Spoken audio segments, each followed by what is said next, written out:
Hi guys, welcome back to another video. We're back in the library today. I'm Megan, and today we are going to talk about all of the books that I'm going to prioritize reading in the year 2022.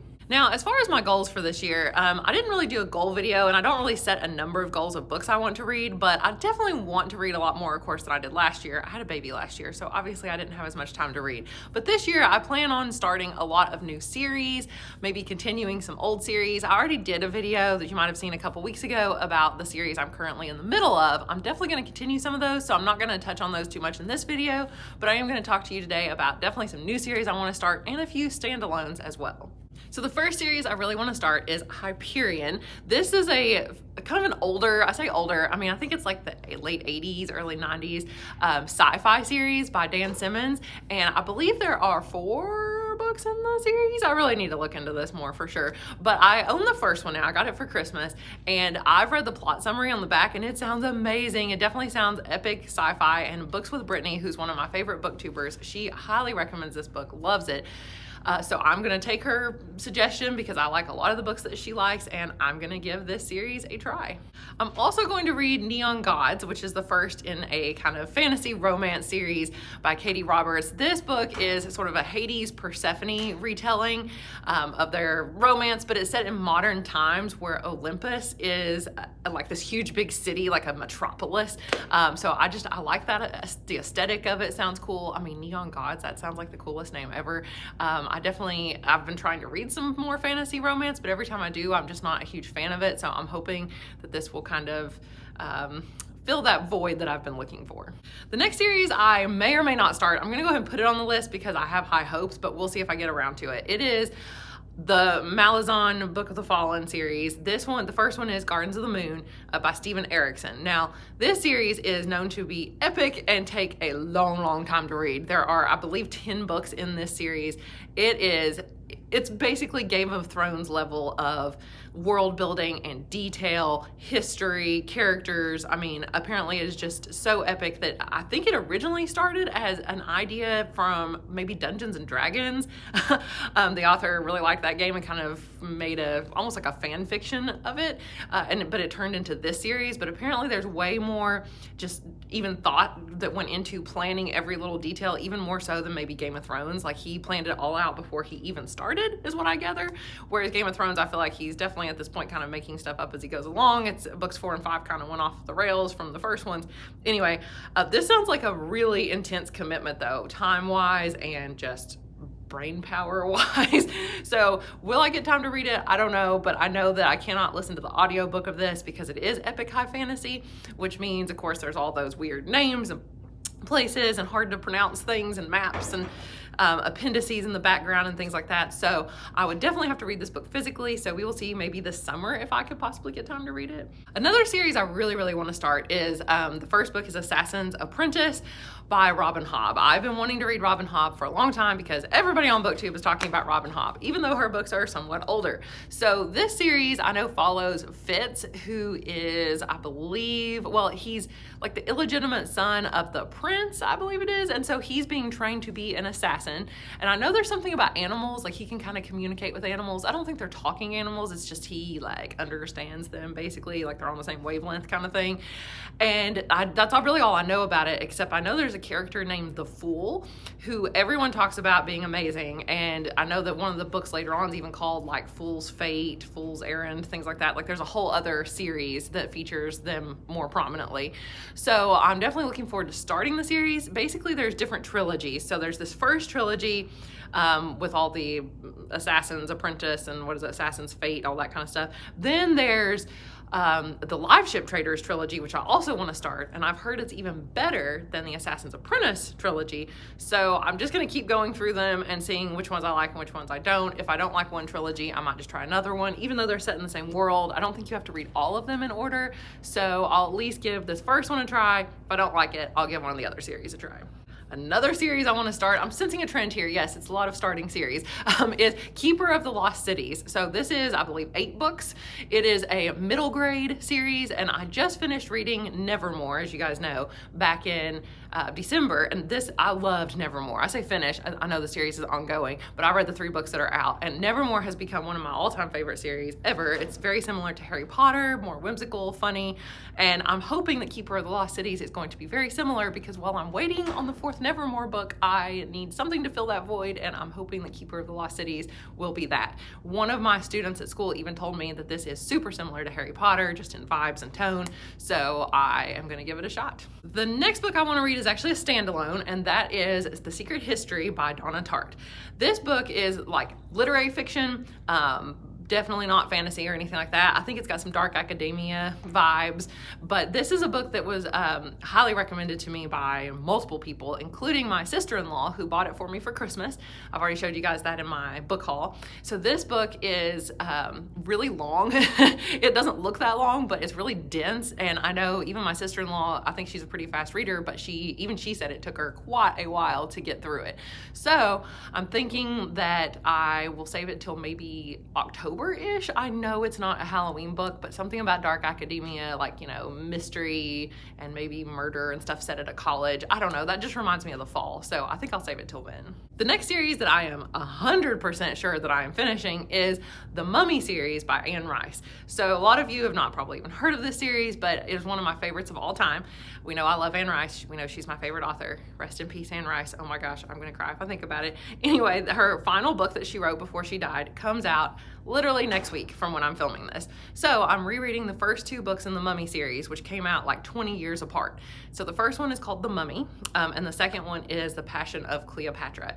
The first book was very much just a really fun mummy story that also had a lot of romance set in like Victorian era England, and it was way more romance heavy than I expected. Book 2, Anne Rice co-wrote that book with her son, Christopher Rice, who's also an author, and book 2 was more of a history and kind of mythology of, not a history, but yeah, just the mythology and the legend behind the potion that's in this book. Like the whole book sort of centers around this elixir that Ramses II has discovered way back in the day to make him immortal, and then other characters become immortal throughout as well. And this sort of focuses on who created the elixir and how it came about. And it wasn't as romance heavy as the first one, but it introduced a lot of new characters. So the third book is called The Reign of Osiris, and it comes out next week. And I've got to reread the first 2 because I don't really remember what happened at all in the second book. I remember the first one, but I kind of want to just reread it again because I liked it. So it's going to be a commitment to read these 3 because I do want to read them physically. So just time-wise, I'll have to make sure to plan time for that. But anyway, definitely finishing that series like soon. Another book I want to read is called Blackwing. I honestly know nothing about this except from what some other booktubers have talked about. So let me read you this summary on Goodreads, just this little part because it sounds amazing. It says, the Republic faces annihilation despite the vigilance of Galhero's Blackwings. When a raven tattoo rips itself from his arm to deliver a desperate message, Galhero and a mysterious noblewoman must investigate a long-dead sorcerer's legacy. But there is a conspiracy within the Citadel. Traitors, flesh-eaters, and the ghost of the wastelands seek to destroy them. But if they cannot solve the ancient wizard's paradox, the deep kings will walk the earth again and all will be lost.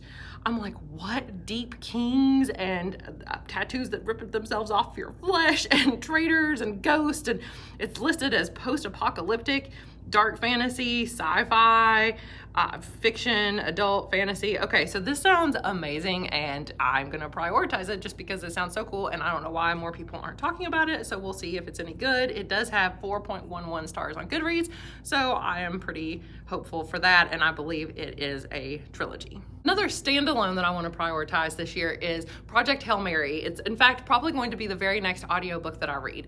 This is by Andy Weir, who also wrote The Martian.